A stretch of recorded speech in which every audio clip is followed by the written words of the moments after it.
truth? Oh, I'm all ears. Okay. The truth. I always tell the truth, even when I lie. Why do you find it so hard to believe? Why do you find it so easy? It's never been easy. You want answers? I think I'm entitled. You want answers? I want the truth. All I'm offering is the truth. Nothing more. And hello, podcast land.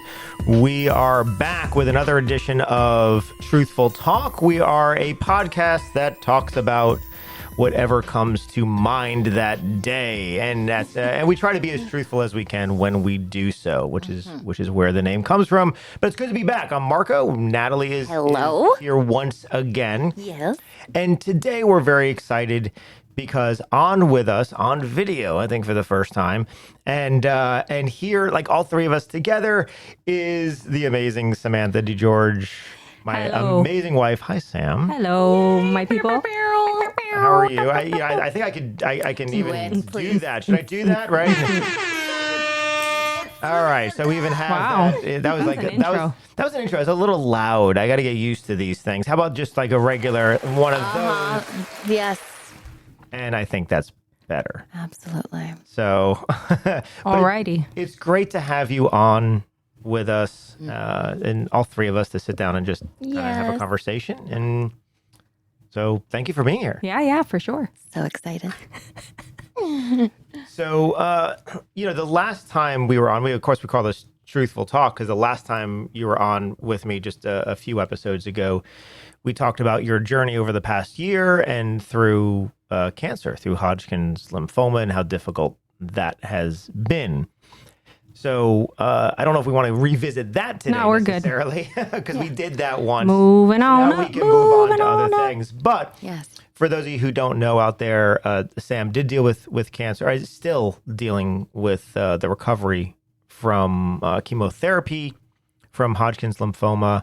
And if you want to hear all about that and everything she's been through, look a couple episodes ago and you can see a Journey with Cancer episode, and that's the one to listen to. Hence the short hair. Hence the short hair, because you're growing it back though, and it's growing back thicker and beautiful and curly. It's like it has this volume that, right? I know. Thank God for the mic.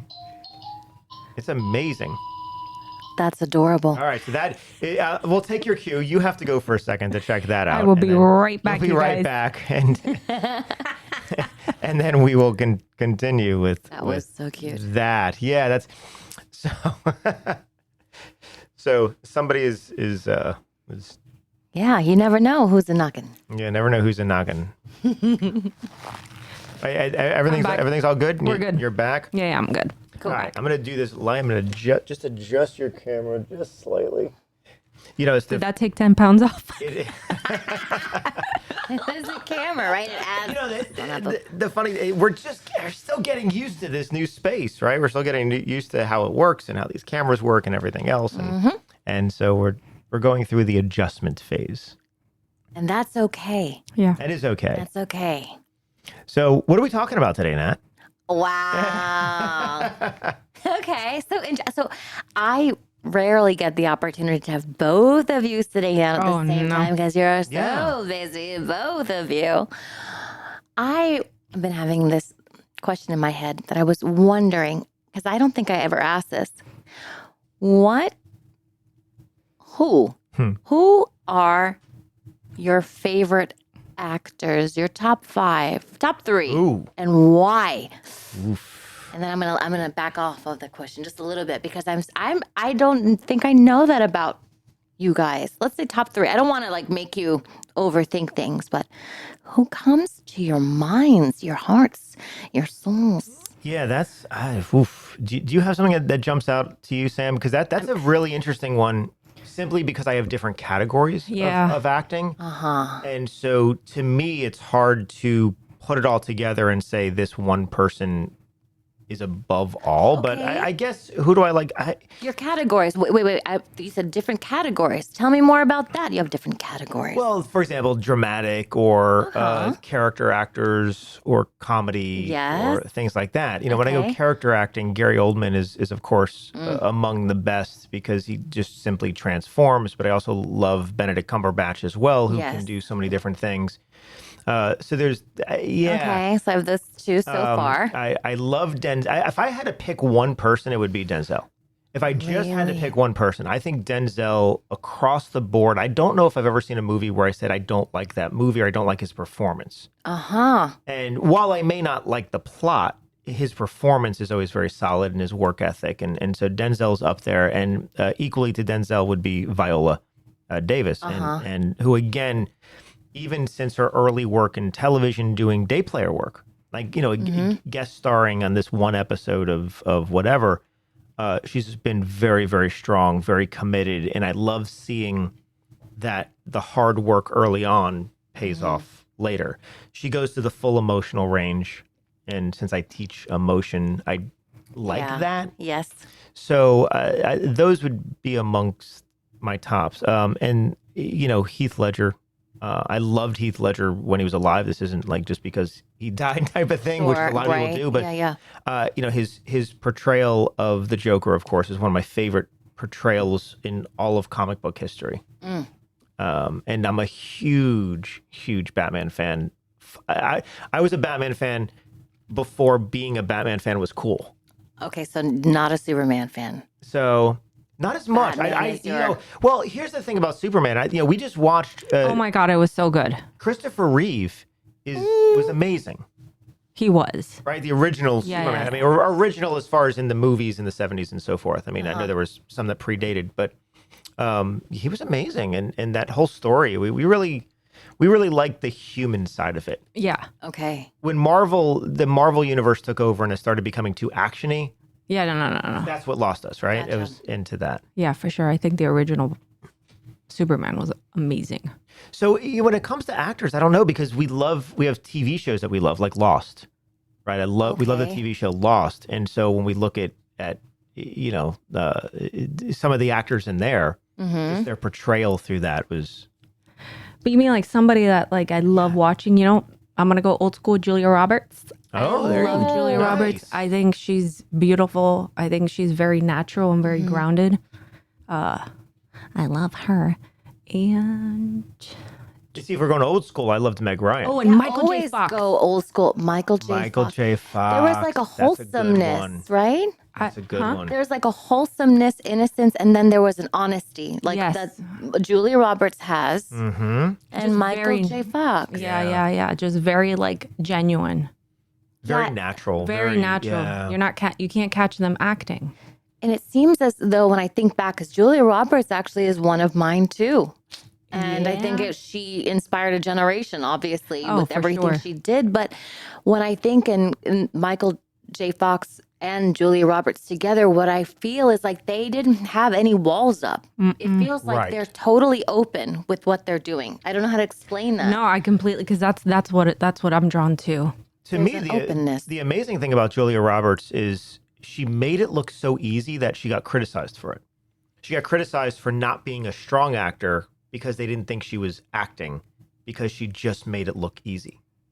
There was a video, I don't know if you've seen it. It's on YouTube somewhere, but it's her when she's, let's say, early 20s, and she's in acting class, and it's it's beautiful, like, I guess, like historical now, but old. But seeing those, there's some beautiful YouTube videos actually that have actors in acting class. There's one with Angelina Jolie that trips me out. That's very interesting. The intensity she had, and I don't know what kind of training that was. I don't think it was anything Meisner based. I don't want to get in trouble, but I'm going to send that to you. But Julia Roberts, it was the same kind of thing that she had. It was like she was vulnerable, open, honest. She was so good in Erin Brockovich. That's where people, I think, really saw what she could actually do. She was doing it all along, but because she made it look easy and you didn't see a character outside of her. I mean, she brought it, so authentically. you just didn't realize it. Aaron Brockovich, though, it accelerated. People are like, oh, that's what she's doing. That's what she can do, and that was amazing. I also really loved this, Philip Seymour Hoffman. Oh, I know. Yes. He again natural. Almost underplayed everything he did. And Brittany Murphy. These people. Oh my God! I know all these people that have Brittany Murphy. passed. Brittany Murphy was amazing. Well, yeah. That was another one. And there was a documentary right about her, and it had said something about her being so underrated. And then when you do look back or rewatch movies, and of course it was The One Girl Interrupted, Right. where it talks about all of their performances and that her character and what she was doing was incredible. Of how she was able to step in that skin and do that. And she not only just held her own, but like according to what they were saying too, and I feel it, that she elevated their performance. She brought everything up. Yeah. That it took away I don't want to say the attention to Winona or Angelina, because Angelina I think won the Oscar for that. I think Girl Interrupted. Yeah, I think she Brittany did. It was incredible performance. So I think freedom. Like there's just a freedom in their performance that I think that's what makes it very natural. yeah. Like there's no self-consciousness. There's no Ease. Oh. They make it's just easy. There's nothing blocking them. There's nothing blocking them. Right. Now that you mentioned that, Philip Seymour Hoffman, I just rewatched Twister for my husband who has not seen it. And so here we are watching Twister 2 nights ago, however it was. And you just are marveling in this guy's ability to have the moment before and Yeah. and there was no self-consciousness. He was just free to play. And especially a movie like that where it's all imagination, and how he was utilizing that aspect. And of course, it's a personalization and about the relationships, but his character, how offbeat he was, but how happy he was in certain things and excited to go chase these tornadoes and the terror of things happen. Anyways, you should rewatch it. Yeah. It was I love Twister. Were you watching it to prepare for the The new new one? one. yeah. For Yeah, Zoran, because right, he yeah, hasn't 'cause- seen it. And then I thought it was Steven Spielberg who directed it, and it's not. No. He produced it. Who's the guy? I can't think of it, but it's Was it? Don. I can Google. Yeah, But it's I not could guess, Stevens. but and just so everyone out there in podcast land knows, everything we say is alleged. We don't know what we're talking about. No. So We're just please- making stuff please up. fact check us because Yeah. Yeah. Correct me. Type it in. Send it my way. Help me out. Everything I say, I believe. So to me, it's a fact. It's a fact to me. I'm trying to actually Google it. Who was the director? Twister director. Did you know that Live. Twister is the number 3 most. it's easy for you to say. Okay. So top disaster movies of all time. Twister. Twister's number 3. Oh wow. What's number 1? What's number one? Independence Day. It's got to be. No, it's on think? that list, but it's not. Really? Mm-hmm. Interesting. The Poseidon Adventure. Oh, that's on there too. Whoa. This is trivia. This is trivia. Oh, stop it. I can't do trivia because I want to know the answer. Come on. French Oh, fries. so the director is Jan de Bont. Jean de Bont. Yeah, Yeah. he's very known for his action-y type movies. Very, very good director. But Steven Spielberg did executive produce it. Produce it, yeah. So, Yeah. living and learning. Disaster movies. This is interesting. So disaster. So Twister, of course, disaster. Because they Poseidon Adventure, wonderful, wonderful. Towering Inferno. That is, I think, number 2. Okay, so we're getting there. Towering Inferno. I'm going back. Yeah, because Older. Are you talking about like alien invasions, like War of the Worlds? Are those type of things on there? Or is this more like natural disaster? You know, Towering Inferno, Poseidon Adventure was more natural disaster. Fast There's and different- Furious? There's different lists, but no. That's action-y. Same thing with Die Hard. That's action-y. It's not a natural disaster, right? okay. So, So I don't know if this is actually a natural disaster now that I'm thinking about it. all right. So, Titanic. well, yeah, it was an iceberg. So it was naturally there, Yeah, no. They just No, duh. naturally hit it. but it was naturally there. Of course, Titanic. So, and this is the amazing power of James Cameron as a director. I mean, you think of the things that James Cameron has created. The first Terminator to the second Terminator. I mean, those are just amazing. Then he goes on to, after other movies, he creates Titanic, which was the #1 grossing movie of all time until another movie took that over, which was Avatar. Yep. Oh yeah, which was his movie. Yeah, sorry. Right? It's like the power of James Cameron to go from Titanic, He just beat himself. Right. I walked out on Avatar. I just want to say that. The first one? Yes, I didn't even bother with the second one. I know. Why? I didn't even walk in. I did. I'm worse than you. Oh, no, it was. Listen, we're gonna get a lot of hate out there. We're gonna get a lot of hate. No, it's listen. Avatar is a retelling of a very common story. It's the John Smith Pocahontas story. I mean, it's the same thing, right? A foreign person goes to a foreign land and then fights for the indigenous people. We've seen it over and over and over again, but it was well done. He did things that hadn't been done before. Sure, I don't know. I got. No, I couldn't. If you watched it now, you would feel differently. Would I? I think so. If you want a movie to fall asleep to, that's the one. No, the Batman is the one. The Batman. If you want Which to get we were angry. sitting in the same theater watching when that happened. That was We were. That was the first movie we ever was watched never together. together. It was like 7, even more. The cast of one of these plays that we were in, and we watched it together, and that was absolutely horrible. And I think there was like 1 out of 9 of us that liked it. And Yeah. It was long with like 3 hours of O's in there. It was so long. now, to be clear, there's a lot of good things that were done in the movie. So when we say we don't like a movie, there could be very specific things. My issue was the directing. I thought it looked Yeah, beautiful. the cinematography was beautiful. I thought the art design was beautiful. I thought the use of music was beautiful. So, I mean, there's a lot of great things about it. The acting was fine. But, I mean, the actors were fine. But the direction of the acting, I just thought was very flat. And so it leads to, when we're storytelling, if we don't have enough ups and downs, we just don't care. Yeah. And I think I got to the point where I just didn't care about the characters. And Batman is my favorite superhero comic. I mean, before Batman was cool. Yeah. I was a fan, and I still have the comic books. And so so I was a little let down by that one. A lot of letdown. And it was funny because the director came out and said, well, I made it for Batman fans, so I didn't want to retell the whole origin story. I made it for people that already knew it. I'm one of those people. I know it really well. I know the source material. I know where it came from. Yeah. It's like I know all of that, and I still am sitting there and saying, I don't care that Alfred's hurt. Ryan, you should, because it's I Alfred. should. And he's a great, and it was Andy Serkis. I mean, a wonderful actor. I mean, there's such great people in it.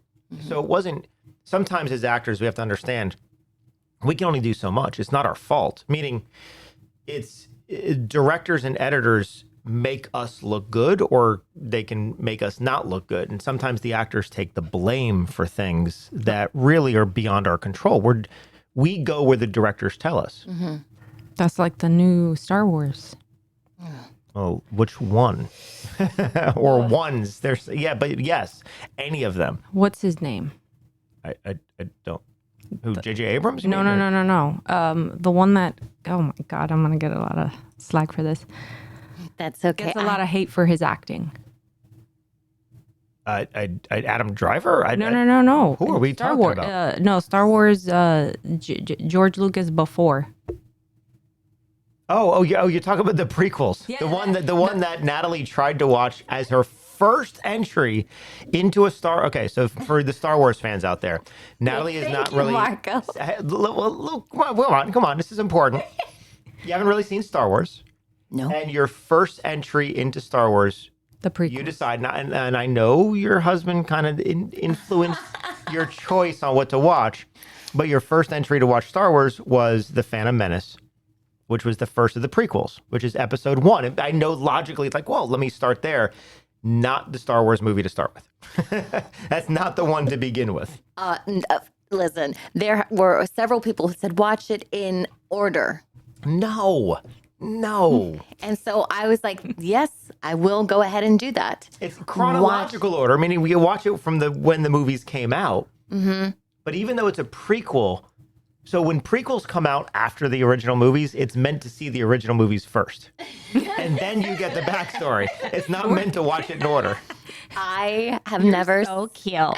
in my life I've never seen a worse movie outside of like Fast and Furious 9 or 10 and I don't even know. Even though Well, and the issue with it is, to me, if you watch it out of sequence, meaning out of the chronological sequence, the reason that we liked The Phantom Menace when it came out was nostalgia.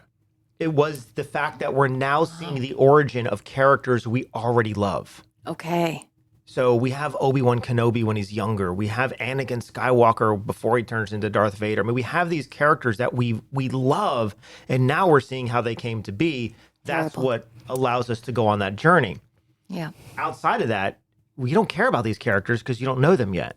Oh. So therefore, you literally do not care about anything that's happening. It was painful. So who's the actor that gets a lot of slack? Oh, he was so bad in that movie. And it was because of the director.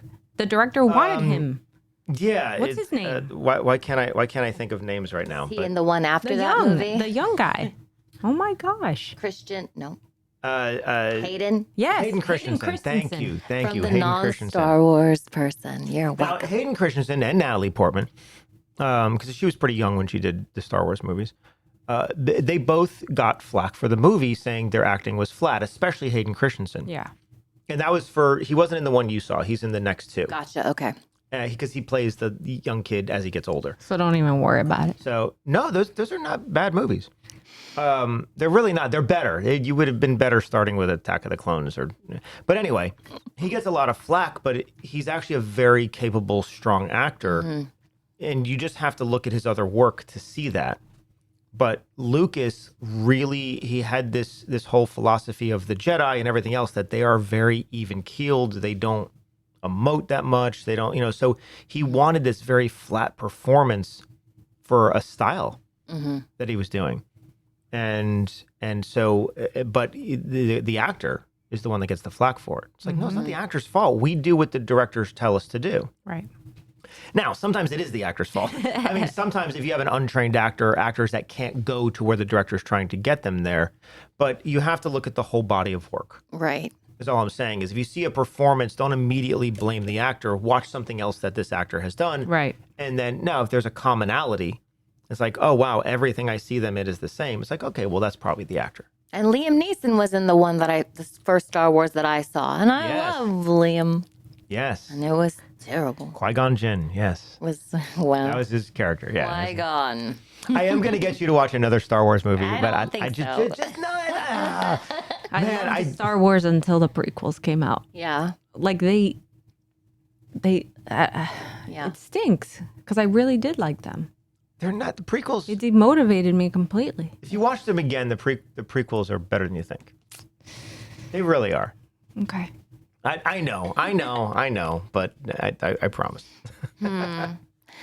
So yeah, I'm gonna put that on the bookshelf, and who knows? I'll give it a go. Never say never, but it's really up there high where I can't reach. I'll tell you what. Watch Rogue One. If you still don't like anything after you watch Rogue One, then you can put it away, and I'll never mention it again. Deal. Okay.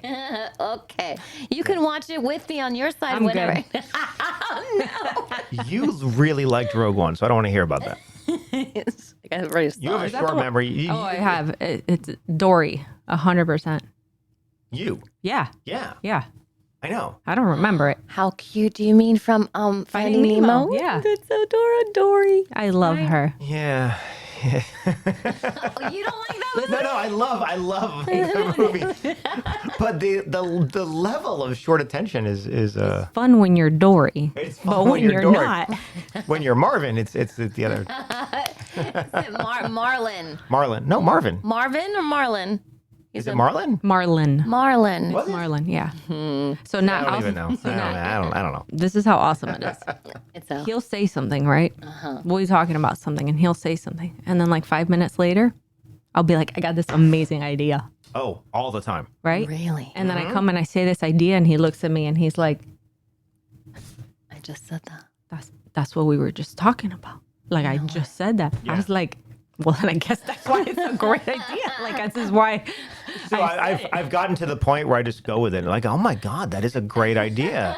Oh no. Because of course, if she thinks it's her idea, then she really believes it's a good idea. Yeah. Better than if it was my idea. But listen, perception is 100% of reality. Yes, it is. Yes, That's it is. what I say all the time. Right. So But see, that's it's my idea. I'm her good. quote. It's mine. I took it. That's what a lot of guys do. This it's funny that like a lot of men take they do what you're saying. They don't listen to what women say. I have a great idea. Why don't we go ahead? Anyways, that's really We're kind of the opposite. you're kind of the opposite. Yeah. I'm the more man in the relationship. No. We've talked about this. Yeah, we do have. Yeah, we do. are opposite in many We ways. are opposite. Yeah. Cute. That's so cute. It is cute. Yeah. Yeah. It's refreshing. Yeah. It in many ways. Yeah, it is like that. That's so sweet. Yeah. Did you know that getting a colonoscopy is not a guy thing? Yes. So we're switching topics. just so I'm aware of what's happening. We're now switching topics. This is what it's like in our household.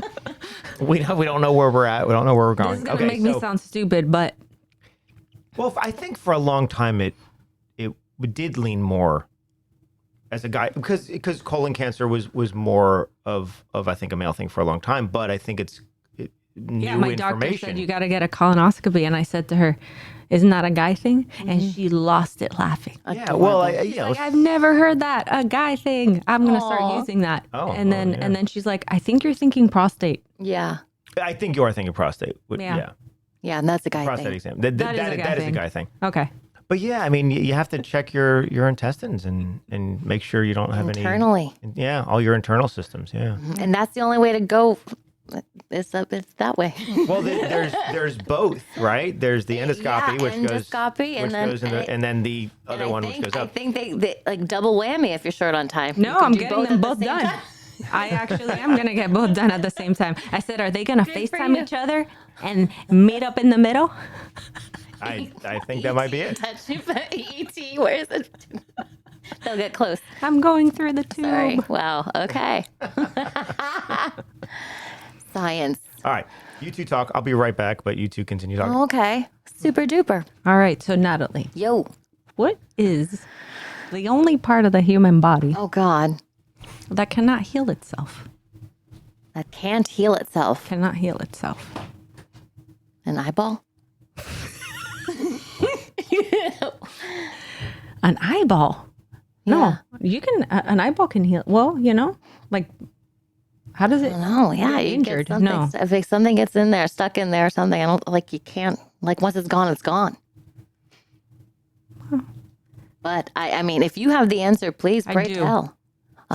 Teeth. Dang it! I knew it. I was close. I said eyeball. Teeth. Yeah, don't mess with teeth. No, I like trivia. I see that. Yeah. Trivia's fun. But Where's the button? I don't like it because I never know the answers with trivia, but my goodness, do I learn stuff. yeah. It's, What is the most consumed fruit in the whole entire world? banana. It's not. See? And I feel confidently, duh, of course it'd be a banana. It was for a long time. No longer No longer. a tomato No. because tomatoes, It's not a tomato. it's not a tomato. No. What is it? It's a mango. Mango. Mango. No way. Yeah, isn't that weird? Mango. That's very Well, exotic. it's like Asia, like they consume mangoes. Like it's An apple. Have you ever eaten Wait, mango wait, like wait, an wait. apple? Wait. You're talking about mangoes? yeah, I just told you that yesterday. exactly. just to circle back around and say this is what we're talking about. Yeah, I wanted to see if Natalie knew. No. Did you know that? No, I for sure thought bananas. Yeah, or apples or grapes or, Yeah. or something. Yeah. Mangoes. Mangoes. They're good. Worldwide though, but and it's It's because worldwide. worldwide, and that's because of India, because that's their number one produced yes. fruit. They don't export, but they produce it internally, and then they Oh, I love they- mangoes. They eat it. So and there's what 1 point something billion people in India. There's a lot of people like in India. 6.5 billion. There's a lot of people. There's a So lot. Never been, but they also eat it have you eaten a mango like an apple? The skin is the best part. Yeah. Growing up, we had a mango tree in our backyard, and that's how we ate them. no, I eat kiwis like that. You See, that's Harry. No, And I like Harry. she means Harry Styles. Yeah. To those of you who don't know, I live with that too. You can't see the shrine that's behind her, the beautiful shrine. You know, it is funny because she's like Harry Styles. I'm more Taylor Swift, which is interesting, You're a right? Swiftie. I'm a Swiftie. Well, not to the extreme, but yeah, I do. I completely admire what she stands for and who she is. I Yeah. love that. Well, I think that's it. Yeah. I feel like you're either a, like Swiftie fan. There's no in between. So you probably know all the songs and everything. Some of them, not all of them. He likes her more personally, I think. Not that you know her, Right. but Tay like, Tay. I like what she stands for. you like what she stands Sweet, for. yeah. Yeah, right, I versus like her the music. fact that right as a young female, she's a good person. She hasn't let Yeah. her fame get to her Yeah. in this sense in a negative way. She stands up for what she believes is good in the world. So I like that aspect. That person, and I know, what's her face? Katy Perry is Katy another Perry one. is of your another one. He loves favorites. Katy Perry too. Yeah. Another one. She's going off the rails a little bit for me right now, but yeah, but she's I still- haven't. okay. Well, she left American Idol because she's trying to go back to her music, Yeah, as you should. No, which is good. which is good. It's just- I'm not a she's big like- fan of her latest song, but that's okay. Yeah, I haven't heard it yet. She's I think she's redefining herself as an artist. Is what she's going through. Remember, right now. people, this is all personal opinions, Right. right? Just because I don't vibe with it doesn't mean it's, yeah. that's not whatever. But I actually don't like her last song, and I'm going to tell you why. Tell me why. Because it's called It's a Woman's World, right? And the lyrics is It's a Woman's World and we're all living in it. And that's beautiful. Woman power. Whoop, whoop, right? God willing. Yeah. But I don't like the way she's going about it. Oh. Like, it's very sexual. And listen, Right. there's nothing wrong with that and body positivity and sexuality and all that. I don't like the connection Yes. because it feels like woman empowerment, but here's the male gaze to look at. Uh-huh. Does that make or being, sense? yeah, So that objects of the male gaze. Yeah, Yeah, yeah. So it just, I don't know. It seems to be a mixed message, maybe. Yeah. Yeah. I don't haven't- personally. I haven't seen it yet, but I have heard mixed things about it. Anyway, going back to kiwis, I don't know why you. Why are we eat- going back to kiwis? No, that's a good point. Yeah, because 'cause I wanna how talk do you about it. Eat the skin, the whole. You eat the Just skin. like a skin of a mango or skin of an apple or What? skin of a Now you peach. went- But it's got like hair on it. Yeah. Like a peach has hair on No, it. a Fuzzy. peach No. does not have hair on it. Yes, it does. No, it doesn't. No, a nectarine Fuzzy. doesn't. A peach does. The nectarine is the smooth one. No. A peach Has is little hair. smooth. No, but it's not hair. It's fuzz. It's fuzz. But it's very soft. You don't feel hair. Like on the kiwi, you feel hair. Little cactus. Isa, Have you ever Each tried his it? own. Have you ever given it a go? I will not. Yeah, see, but then you don't know. You can't. No, how do you comment on something you don't? You know what? You know one of my favorite games to play with Marco is What? taste test. Mm. Oh my Oh gosh, my God. it's the best. You blindfold and you put, for example, Hunt's ketchup versus Heinz Oh, ketchup. that's an easy one. And then you God, taste that's- it. oh You my taste it. God, yes. Listen, I can taste the difference in mayonnaise. I can taste the difference in ketchup. Yeah. this is. I love playing this game. Mustard, maybe You not, should try unless it. it's like Poupon or Dijon. something. You Yeah, gotta Dijon, get the yeah. same food, just different brands, like Boar's Head versus Publix. I've always wanted to do that, but Damn. with vodka. Do it. with Grey Goose and Kettle One because I always find that becomes like a gang where like everybody choose the side. I was like, Oh, that's no, interesting. Yeah. no, and then like, but you'd have to have the same temperature, same everything, like a science. We should do it and then just Situation. get drunk. There you go. There you go. You can just spit over here, but I've never done it with food. I would like to. It's so much fun. That seems like so much pressure for me. I feel like I would get it all wrong. I would get it all wrong. You can't get it wrong. It's what you like more. I mean, like barbecue sauce. But well, the interesting thing is that you can literally go by taste, which one you like, Right. instead of Yeah. the intellectual brand recognition Pepsi Right. or of cola. what you think you like. What you right? Do you guys know that? Do you have a preference between soda? Do you drink soda? Every now and then we drink Diet Pepsi. Your Diet Pepsi. There's a Pepsi there's crew, a and Diet then there's Pepsi. a Coca-Cola crew. Right, Diet Pepsi is our preference. We will drink Diet Coke if we have to. So Diet Coke is more like like gassy, like more like effervescent, and Pepsi is sweeter. Yeah. Yeah. Living and learning. And you guys, though, both of you are picky eaters, right? No, she's the picky eater. You're picky. I'll eat just about anything. He's like a vacuum Sure. cleaner. Is he? Oh, yeah. No. Hoover. His street name is Hoover. Yeah, I eat just about anything. Yeah. Oh, okay. So it's you. You're the one that's picky Yeah. Yes. Yeah. or selective, however you want to call it. No, picky is a good one. I don't think I am, but I think I am. But you probably are able to then differentiate. Maybe your taste buds are like they're just more aware of what's happening. Yeah. Which is a 100%. good thing to have. Yeah, you're very selective with what you like to eat. Mm-hmm. Yeah.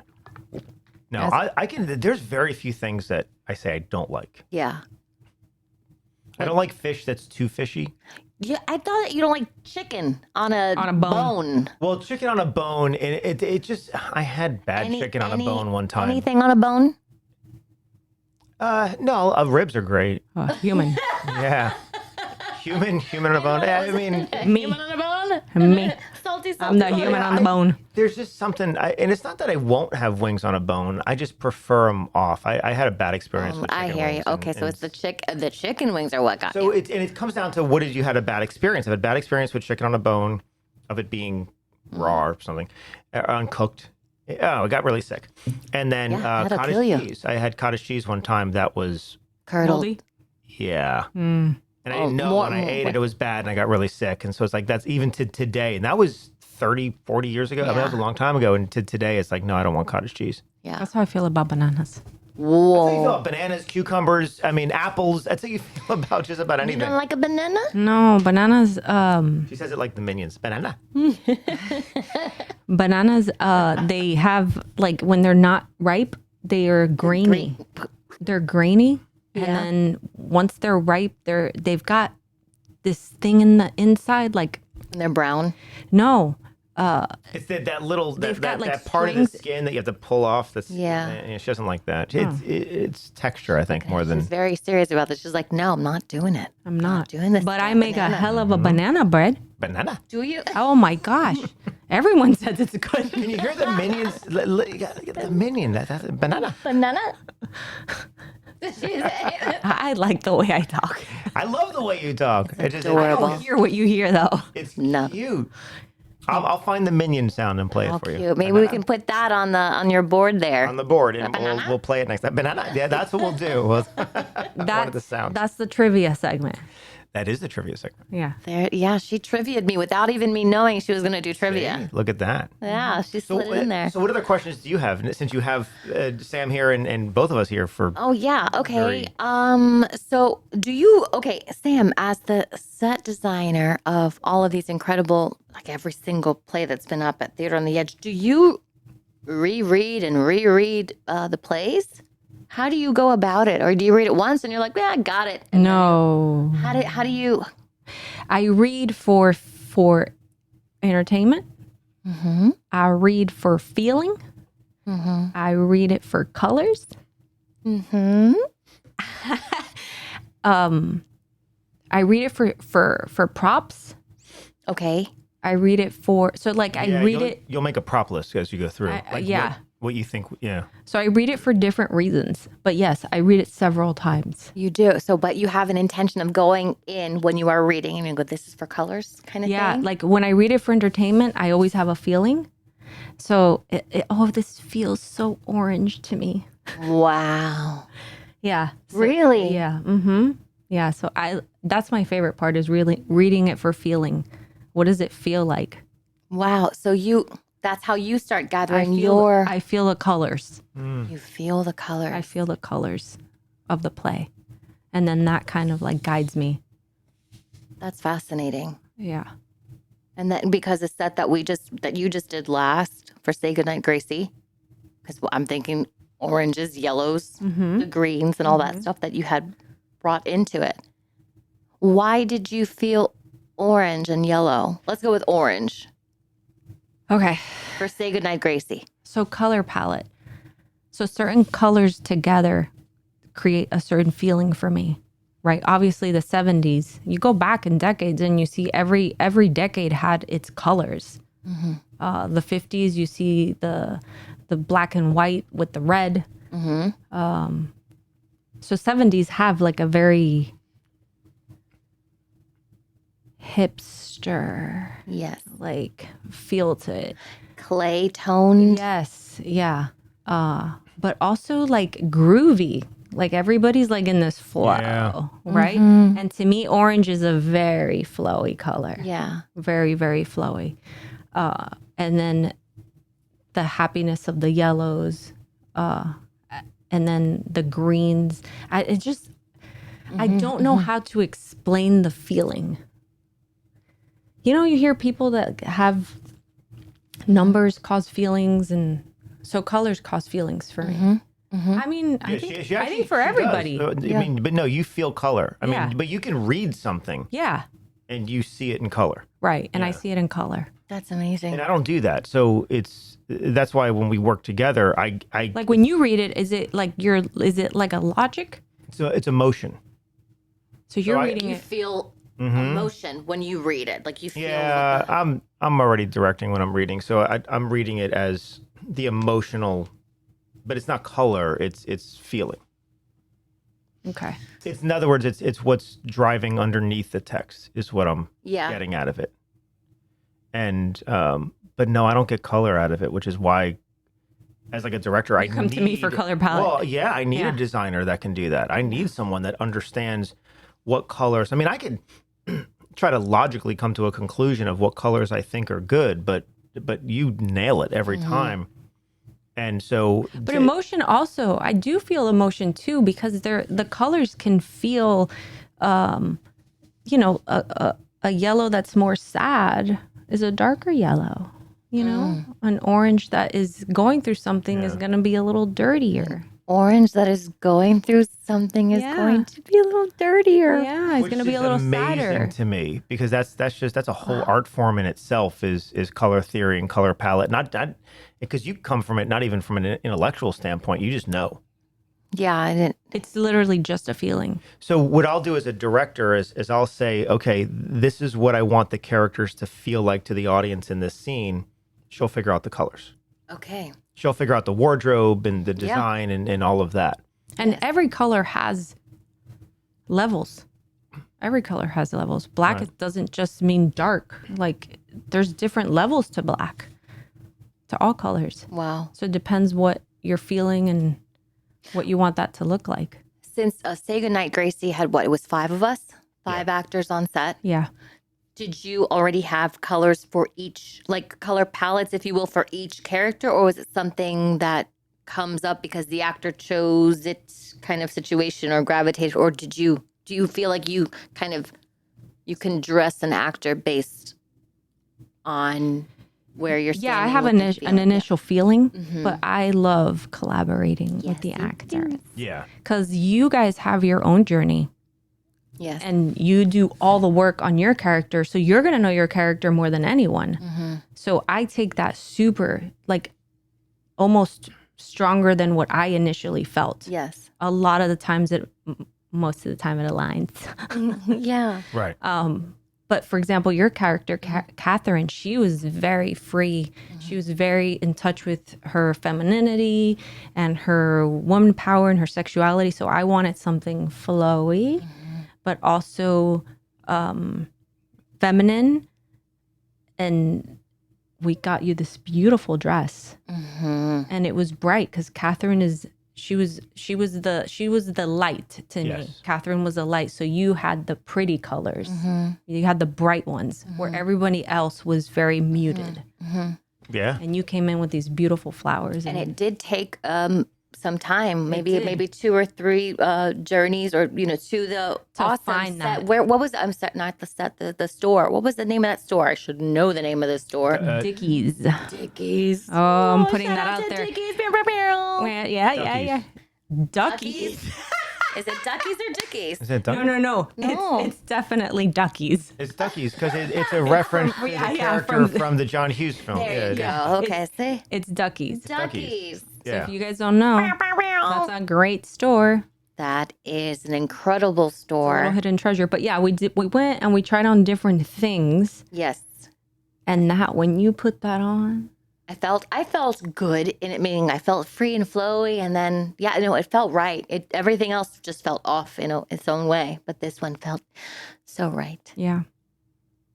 So yes, The orange was a That was perfect color. orange on the dress on top. but it was an orange, salmony orange. It was Salmony. right. It was a happy orange. Yes, it was a happy orange. It was a happy orange. Mm-hmm. Yeah. So yeah, so I do that with each character. And I love talking through with the actors. It's like, what are you feeling like? And then just hearing what you guys have to say. And then we kind of put things together. I remember Yeah. Fahim Bacchus working with you when he was playing Bobby. He went through actually a couple of different iterations that there maybe he thought that maybe this was going to be the costume, but he pulls you to the side and he's like, no, like, No, this no, isn't no. the- I Yeah, gotta no. find him. Right. Well, no, Bobby evolved actually. Yeah, When we yeah. started Bobby,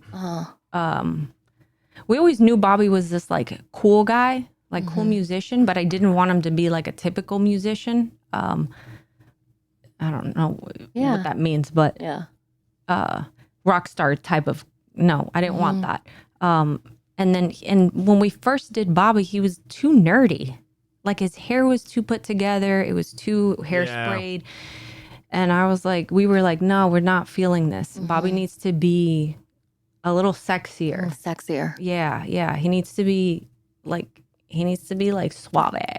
Yeah. Yeah. Flowy. Very, very flowy. Yeah. Bobby was very flowy. So his hair, he let it grow longer and then And it took time. it did. That wasn't something that it evolved. It It definitely evolved, did, but like it you said. evolved into the perfect version.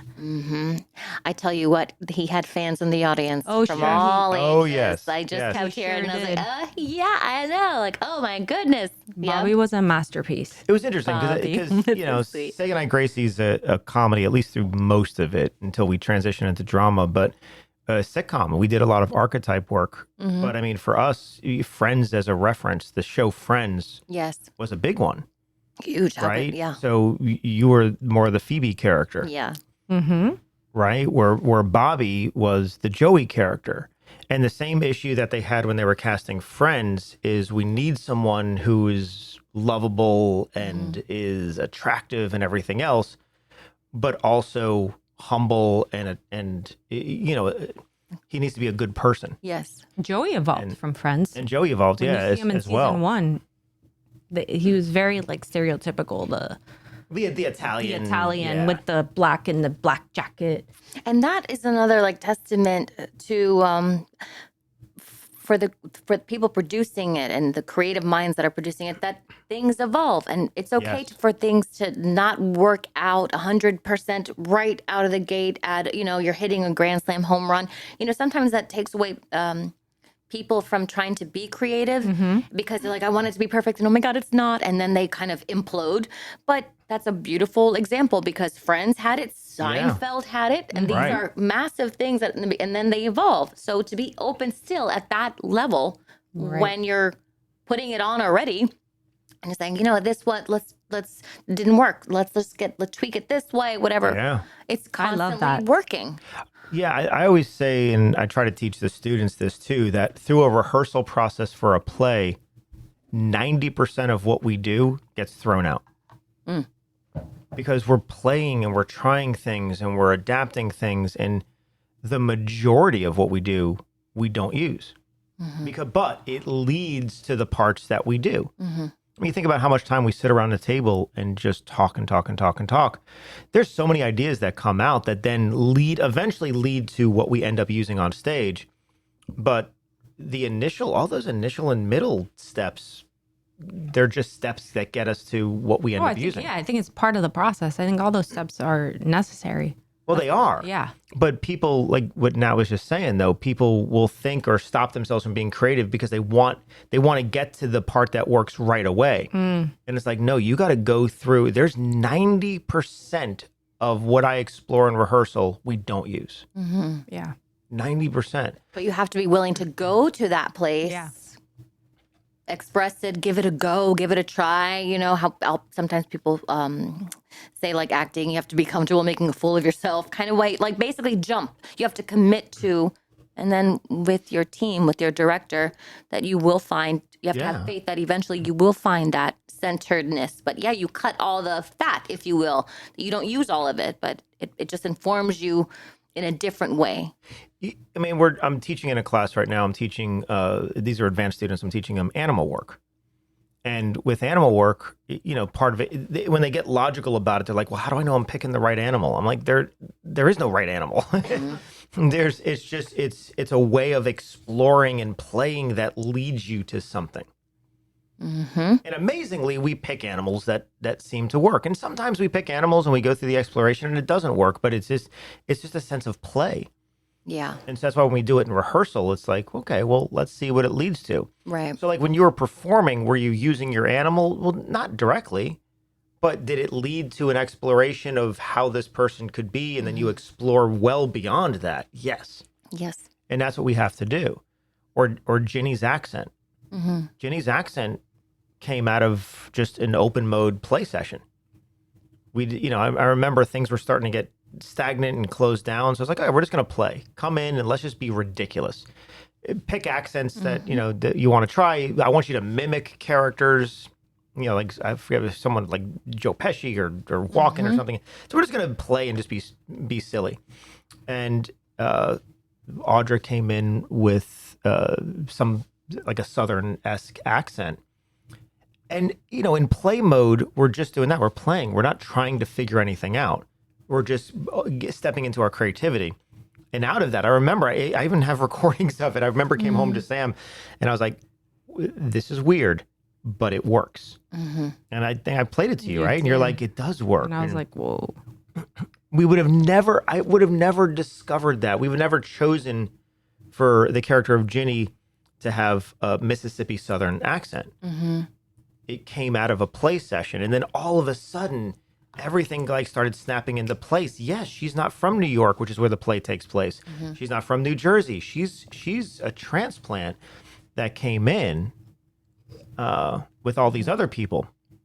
I don't know. Did you ever? Where was your character from? You weren't. No. We tried accents. We did try, but it just wasn't it. But did you ever discover was your character from New York or from Jersey, or were you from New York traveling around? You were from there too. But since I had traveled, because I was an airline stewardess.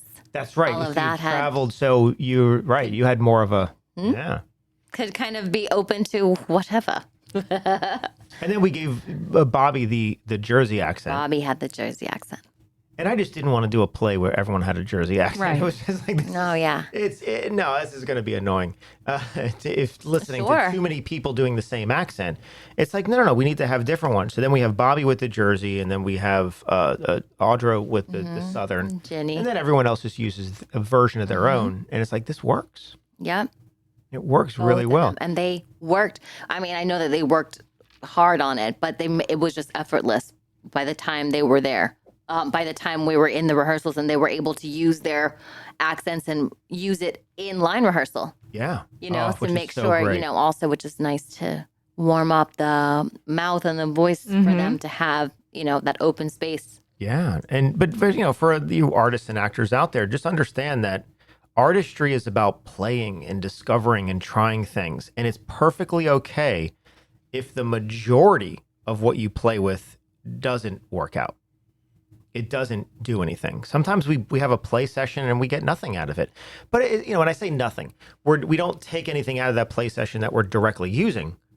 But you still played and you're opening up your creativity and you're trying things. Mm-hmm. I think you do the same thing with set design, don't you? You have to play and try things. It's all about play. It's all about play. That's how you figure things out, right? Because if not, it's logical. Then I'm figuring out in my head, and then. Mm-hmm.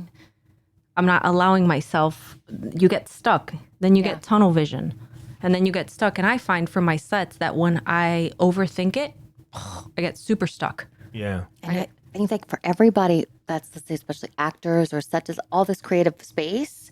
Now that you mention that, it's like a light bulb that goes off and it's like, wow, all the students and all the people I've worked with, that's what's happening. When they get stuck, it's because they want in logical mode completely. Yes. And they don't know why they're overwhelmed or exhausted. You know what I mean? Because it closes something. Completely. When you overthink it. Energy. It takes energy to be logically and think. Yeah. And it's just interesting. Yeah. I mean, for me, an aha moment to see that for them or for myself and be aware of that. And I mean, Sam, the amount of sketches you do for a set, I mean, there's so many trying to figure out just the right placement, just the right everything. Yeah. It takes a while to go through all that. It does. It's a process, but it's a fun process. Oh, it's an amazing process. Yeah. That's why the sets are so good, though, is you're creating them and discovering them and just, I don't know, you're trying new things and seeing what works. And But the cool I thing is definitely find when I overthink it, and I'm like, oh, this isn't working. It's not working. It's not working. And then I'm like, I gotta take a step back. Yeah. Because I'm overthinking it. Mm. You know, I gotta take a step back, and then it's like, what do I feel? What does it feel like? Yeah. And then I go, and then it's like, oh, okay, this feels much better. And then it works out. And then it works out. Yeah. Oh, that's the amazing thing. Play. Yeah. Play.